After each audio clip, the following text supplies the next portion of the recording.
I've said in the past to you, Rick, that my grandparents, so I love them dearly, but it's like for the last 30 years they've been waiting to die. I know. It's like they just sort of, it's like, you know, the novelty wore off of like... life in the 50s. Yeah, they got kind of bored of it. Like, in the 40s it was brilliant. All sat around the old Joanna's, the box bell, singing. They loved that. The 50s, you know, that was great as well, because that was the post-war years. It was, you know, it was a bit tight in the pocket, but it was alright, everyone pulled together. And then the 60s came along, all the crazy music, the funny hair. Let's stay in bed. Exactly, and they basically stayed in bed. And it was one Christmas when my grandmother said to my dad, what do you like for Christmas? What do you fancy for Christmas? And this must have been, well, I don't know, 20 years ago. She said, what do you fancy for Christmas, Ron? And he went, well, you know, I could do with a nice big kind of warm winter overcoat. She said, don't worry about that. She said, don't worry about that, because your father will be dead soon. It's what you can have his. Meaning my granddad. Well, to be honest with you, my father's still waiting. Which is good news. Good news for my grandfather.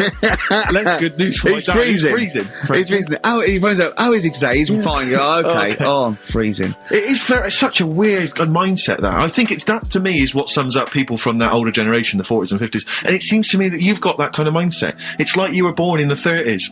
And whenever you talk of your childhood, it's like you had, like, a baked potato to take to school. And a hoop and a stick as a Christmas gift. The other thing is, I think that that sort of generation, it seems that the man is dependent on the woman.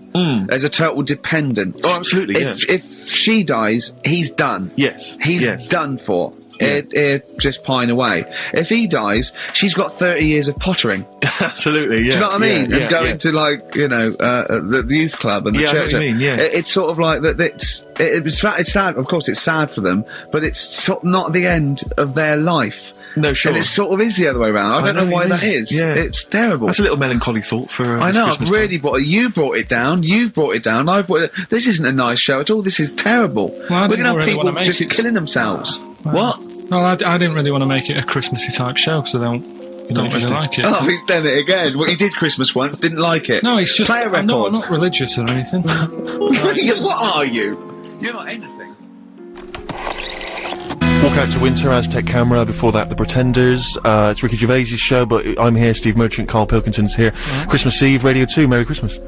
Producer just came in and said, oh, can you give out the web address, bbc.co.uk/Radio 2. I went, yeah, why? He said, well, just in case people want to listen to this show again. Yeah, right. Oh, he's got a sense of humour. Yeah, as if. So, Karl, we've had loads and loads of emails. We should just, in case you just tuned in, Karl received a leaving gift of a digital camera when he was leaving a job, and he's not even unwrapped it. He's giving it straight to his girlfriend for tomorrow, which I think Ricky and I feel he's not going to tell her it was free, and he thinks there's nothing. It wasn't free. It was 10 years of my life. I've had to do that. Yeah, and you've been 11 with us. Think what she's gone through. She's had 11 years of her life. Wow, you know, Karl would have been okay if he'd have kept quiet. Idiot. Dave in Salford. He's right. Yeah, he's right. It's a disgrace. He has dishonoured his former employer and his girlfriend from Graham and Lana. That's a good point. It's an insult to the people that work there. They got you something they thought they really liked. They really went out and thought about it. They wrapped it up. You didn't even unwrap it in front. Because you couldn't be bothered to wrap it again even. You could have unwrapped it. Do you know what, I really hope's happened? That before they gave it to you, they took pictures of their genitals in the toilet as a little way. So your girlfriend's gonna get that and get loads and loads and loads of pictures of offal from people who work at XFM. That would be the best Christmas gift for me. What if there's a note or something inside that they've all written and signed to Karl? Look, he's thinking about that. Look, that is the first time he's ever thought of that. Look at his head. Look at his head. Kirsten Hull says, I think Karl's heart is in the right place. Don't know about his brain, though. Good point. A fair point. There's one here. I once got a frozen box of fish my husband found whilst working in a chip shop. Karl's girlfriend should be grateful. Yeah, I suppose so. It's staggering. It's one from Jane. It says, better his girlfriend has the camera, as it looks like he hasn't got opposable thumbs. And that's people having a dig. They don't even know you. But you know why I'm not a sort of big fan of sort of Christmas and buying presents and that anyway, because I've had bad experiences in the past when, like, you know, buying stuff for people. Go on. You know, like when I was a kid and that, right? Yeah. And you know, you put a lot of thought into buying presents, don't you, when you're a kid? Because you know you haven't got that much money to. How old are we talking? About 8. Right. Okay. Yeah. About 8. Right. So you look like you did, but you had hair, I assume. Yeah. Right. So 8 years old, and that I'm putting a bit of planning into it, thinking, oh, you know, what would my mum want? Yeah. Right? Now, my mum's a big fan of gnomes. Right. Right? Obviously. Like gnomes. Gnomes. You must be pleased how you turned out. and fairies and stuff like that, right? Little elves and all that stuff, right? Sure. So I thought, right, I'll look for something that's a bit gnomish. Right. And there was You this got shop. a Noel Edmonds. There was this shop sort of down the road that sort of sold a lot of tat, right? Oh, good. Sort of one of them shops where everything's quite cheap. It's sort of they sell things individually that shouldn't be, like toilet rolls and that sort of thing. They used to be called everything's a pound. Now there's some that everything's 99p. Because a pound wasn't cheap enough. They're undercutting the pound shop. Yeah. Yeah, go on. So anyway, so I had a look in there, thinking, right, let's have a look, see if they've got any gnomes and that. And the closest thing they had, right, was this figure that's called a Victoria Plum. Right? Victoria Plum, right? Yeah, it's like a little No, woman. Victoria Plum. Right, did it right. It's like a woman gnome, right? Okay. So I thought, I should love that, right? So save it. I think it was about £2, right? Invest in one of them, take it home and well chuff with myself and that, wrapping it up, pop it under the tree, think I can't wait to see her face light up when she sees this. Yeah. Anyway, do you know, like, when you're a kid, I bought that like 2 weeks before Christmas. Sure. Right?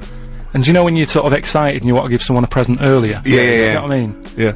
I sort of took my mum into this shop, right? And we're just walking about, and the Victoria Plum was sort of there on the shelf. And I said to her, I said, look at that up there, do you like that? She said, no, it's bloody horrible, right?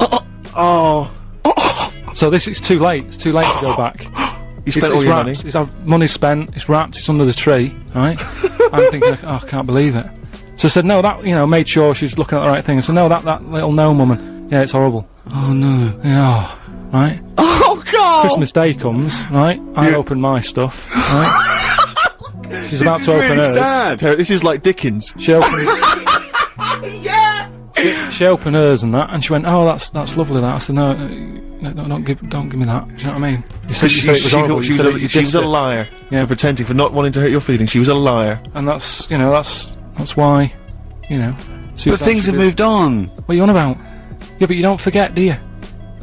I still don't know how this justifies you not buying your girlfriend of 11 years an actual gift. Although that was quite touching. Yeah. Play a Christmas song. I'm welling up.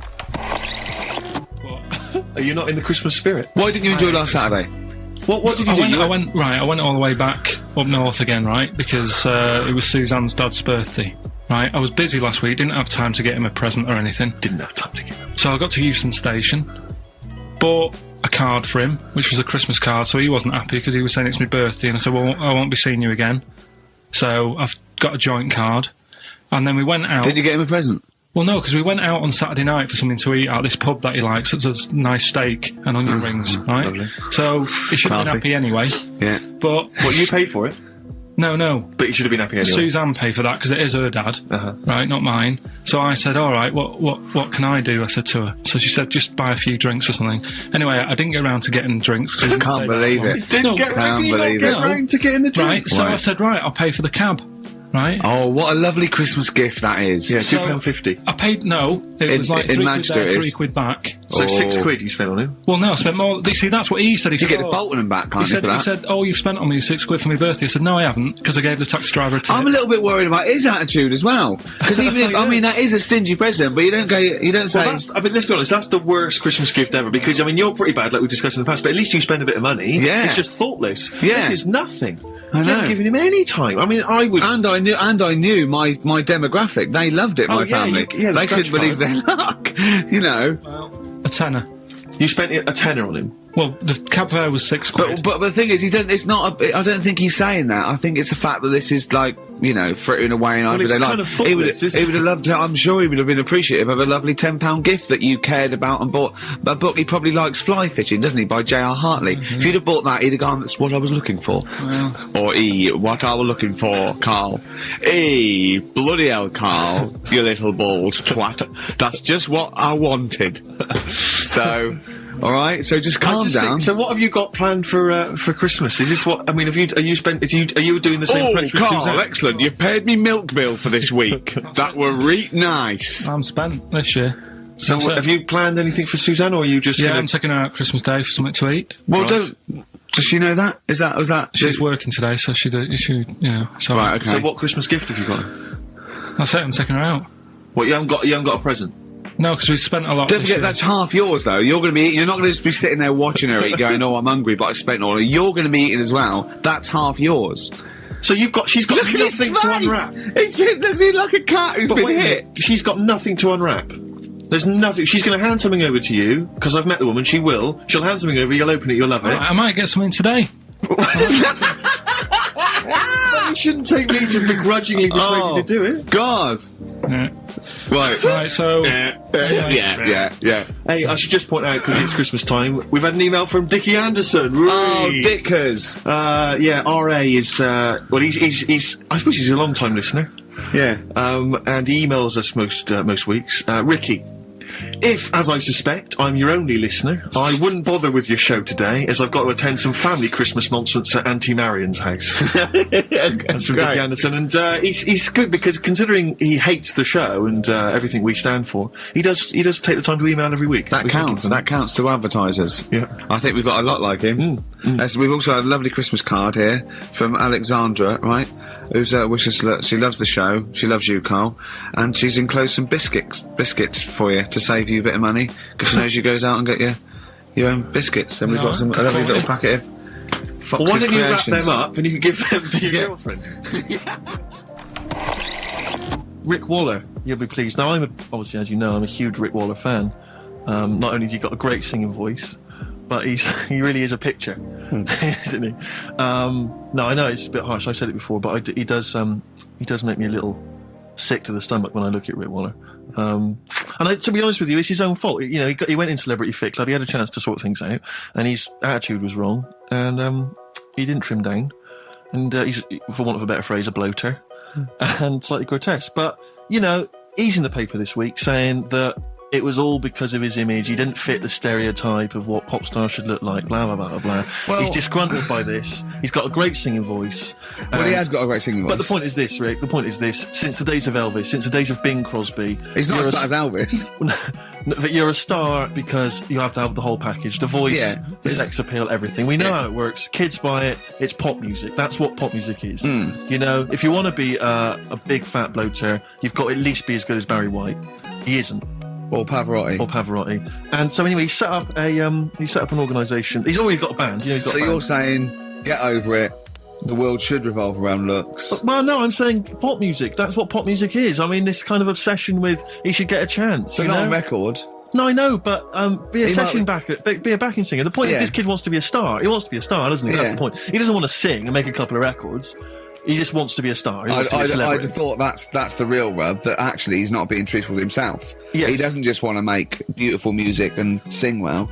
He wants to be, you know, carried round on a sedan chair and adored.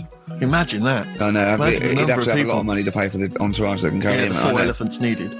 But he's got a company now. He set it up with his dad. It's a management company. It's called Star Search, and basically he's hoping to break the fickle industry, expectations. And so, if you're a bit of grotesque, if you're a freak of some kind, if you're someone that Carl, would be impressed by or, alarmed by, then you can get in touch with Rick, and he can put you in there. Women with beards, little midget fellas, whatever it does not fit the usual norm. Should we cut along? I'm thinking the three of us next week. We won't have much to do after next week. Ricky's got a bit of a singing voice on him. I'm learning to play Blowing in the Wind on the keyboard by Bob Dylan. Yeah.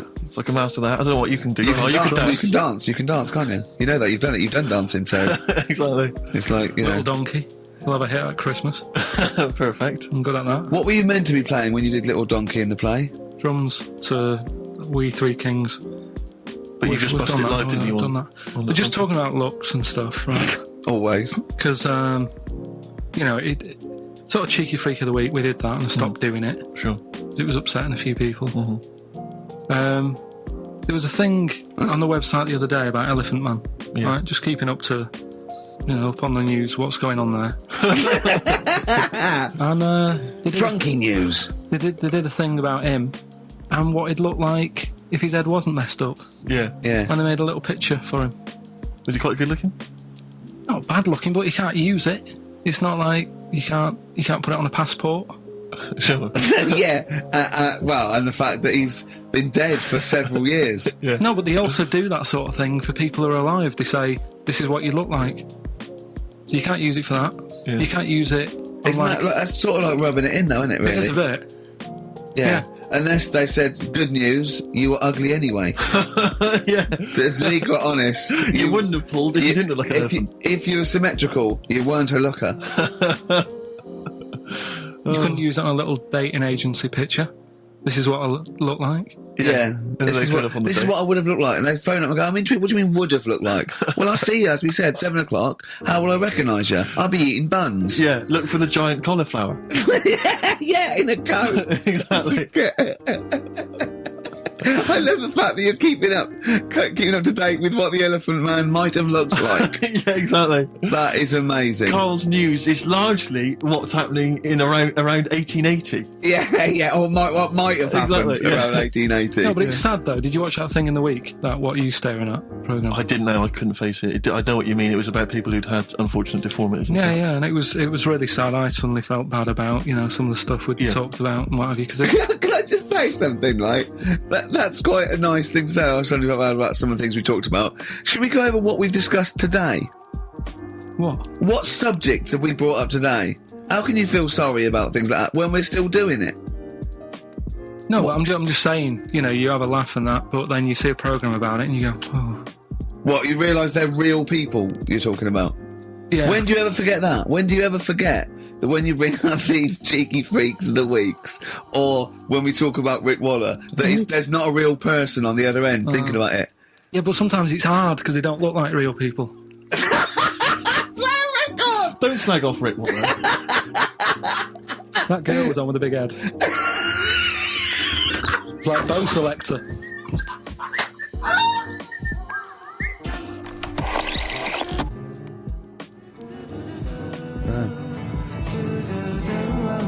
Letter to Hermione, David Bowie. Well, we've had the most convincing answer, that it's about 290,000 actual words, but possibly 3 million in our vocabulary, using all jargon and scientific stuff and all that. Sure. 290,000. Still a lot, isn't it? It is a lot. We know so little, don't we? Apparently the average person has about 20,000 words in their is it? vocabulary Right. and uses maybe 2,000 a week. Really? Yeah. Carl, obviously, slightly bringing that average down. Carl, what do you think of that? Single figures. What's the matter? Get by. Why have you got to use longer words messing about and that? Told you. That word about old. Anti-dipuian or something. Just say old. That's a bit old, isn't it? That's a bit anti-dipuian and that. What's the point? Yeah. Get to the point. Sure. Busy.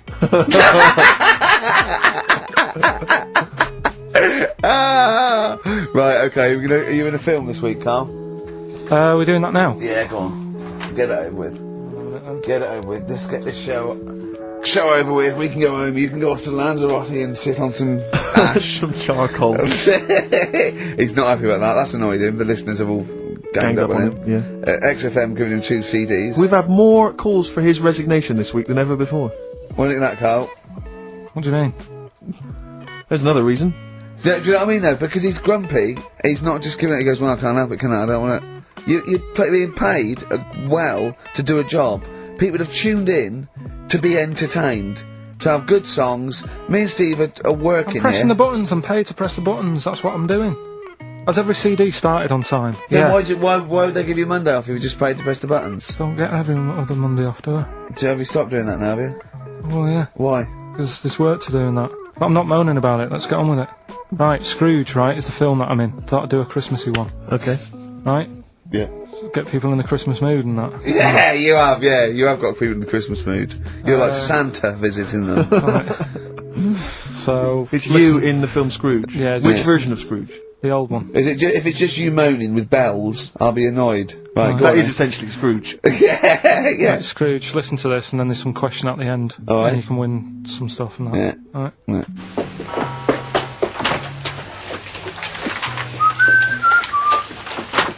You're late. Only 20 minutes. What do you mean by coming in here at this time of day?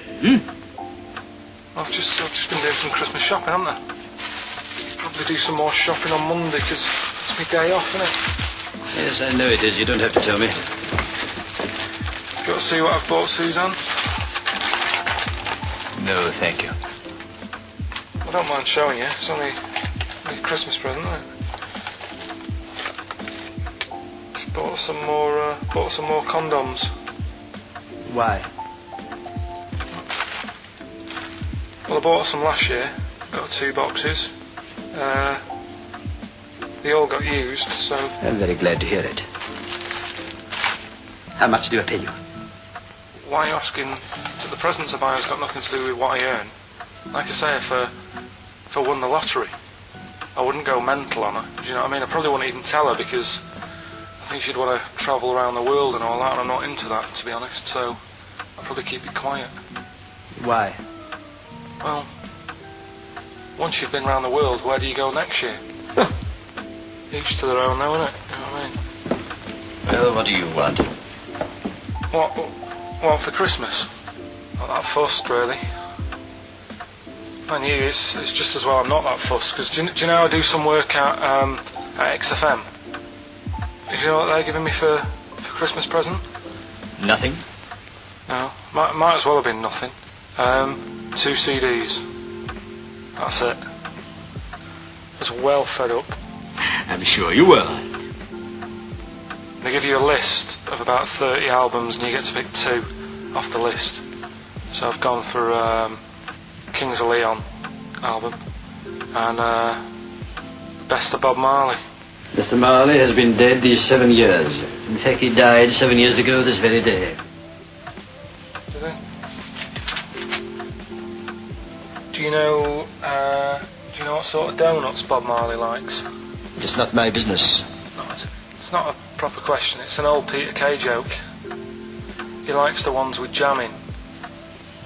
Do you get it? Garlic bread. It's good, isn't it? Excellent. Oh! Carl, well done. Carl in Scrooge there. The only man more mean and depressed generally than Ebenezer Scrooge. Oh, dear. Oh. What's the God. question, Carl? Well, if people have been listening from the start, right, what albums am I getting? Is that good? Good, yeah. What albums am I getting from for working for this place for 6 years? Alright? Ricky.Gervais at xfm.co.uk.